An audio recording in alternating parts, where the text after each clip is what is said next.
Welcome back to the channel, dear friends. I'm so glad you've decided to join us again. Today, we are going to explore a truth that many of us live with silently, yet struggle to truly understand. The more anxious we are, the more life seems to spiral out of control. But here's the twist: the root cause is not the world, not our boss, not our families, not even our to-do list. The real trigger lies within. And today, we are going to uncover what that trigger is and how recognizing it can change everything. Let me ask you something.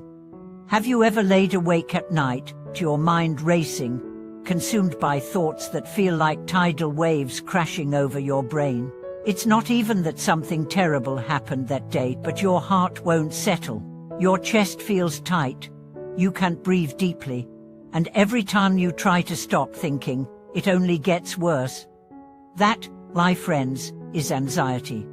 And today, we are not just going to talk about what anxiety feels like. We are going to explore how it builds, how it hijacks your life, and most importantly, how to take your power back. First, we must understand one thing: anxiety, in itself, is not your enemy. In fact, it evolved to protect you. It's your brain's ancient survival mechanism, helping you detect threats and prepare for danger. But in modern times, that danger is no longer a saber-toothed tiger.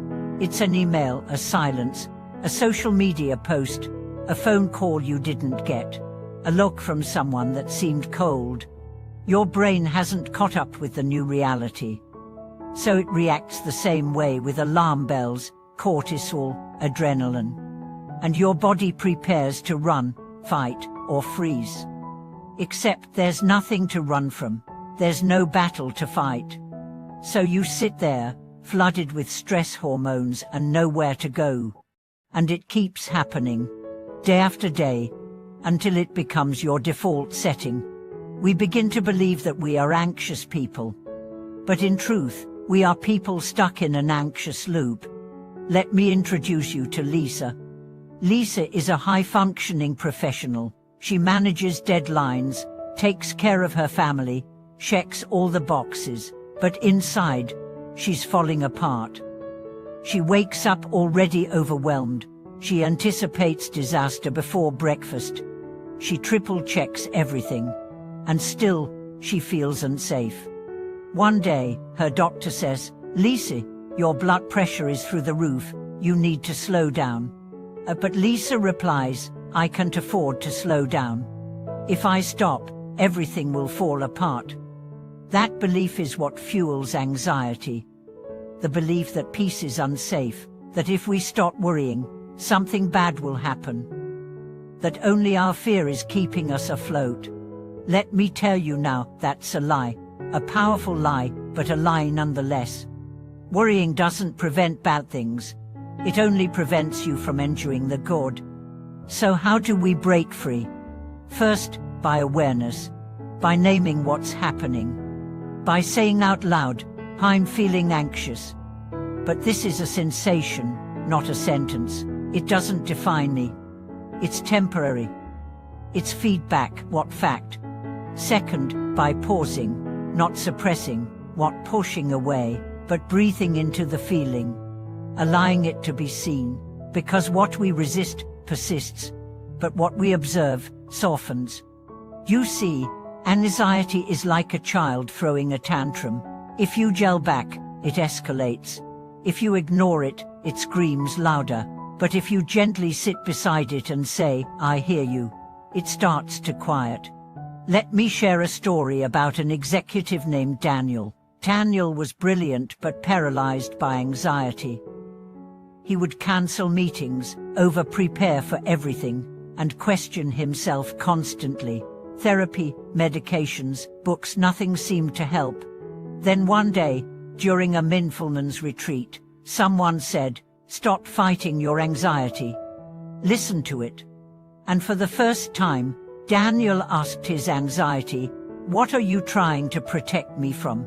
The answer came in silence. Then, slowly, a thought emerged. "I'm afraid I'll be rejected if I fail." Boom. It wasn't the deadlines. It wasn't the tasks. It was the fear of not being enough.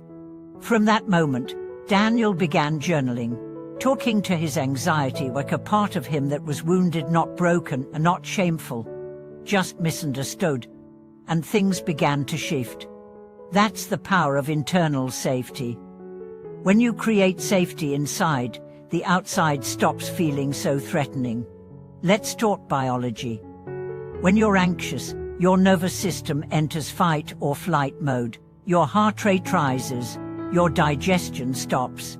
Your brain narrows its focus to survival. But with daily practices like breath work, grounding, movement, you can retrain your nervous system. You become the safe place your body has been searching for. Here's a simple exercise. Place your hand on your heart, close your eyes. Inhale for 4 counts. Hold for 4, exhale for 6. Do this 3 times. It sounds too easy, but it works. You're signaling to your body, "We're okay now." Over time, this rewires your baseline. Instead of defaulting to panic, your body begins to trust your presence. Now let's discuss the mental traps of anxiety: catastrophizing, perfectionism, people-pleasing, overthinking. These are coping mechanisms, not character flaws. When you're anxious, your brain scans for danger. So you imagine the worst-case scenario to prepare, but that preparation becomes your prison. When you're anxious, you overwork because you think, "If I do everything right, nothing bad will happen." But perfectionism kills creativity and joy. When you're anxious, you please others to keep peace. But you lose your own voice in the process. Awareness is the first step, compassion is the second. Don't bully yourself for being anxious. Befriend that part of you. Thank it for trying to protect you. Then, gently remind it that you're safe now, that you've got this. I want to tell you about Jamal. Jamal spent years chasing external success, but inside, he felt like a fraud. Every win made him more anxious, not less, because the bar kept rising. One night, he collapsed. Panic attack, emergency room. That night changed everything. Jamal started therapy. He learned to meditate, to slow down, to say no, to rest. He said something powerful once: "I used to think anxiety was my enemy, but now I know it was a message. My soul asking for help." That's what I want you to hear today. Anxiety is not weakness. It's a call to come home to yourself, to soften, to listen, to breathe, to live. Let's not run from it anymore. Let's meet it, understand it, and slowly walk it home. Thank you so much for watching this video. If this spoke to you, if you've been battling anxiety in silence, please know you're not alone. Leave a comment below about your experience. Let us create a space of understanding and healing. And if you found value in today's message, please subscribe, like the video, and share it with someone who might need it. Until next time, stay grounded, stay present, and stay kind to your nervous system.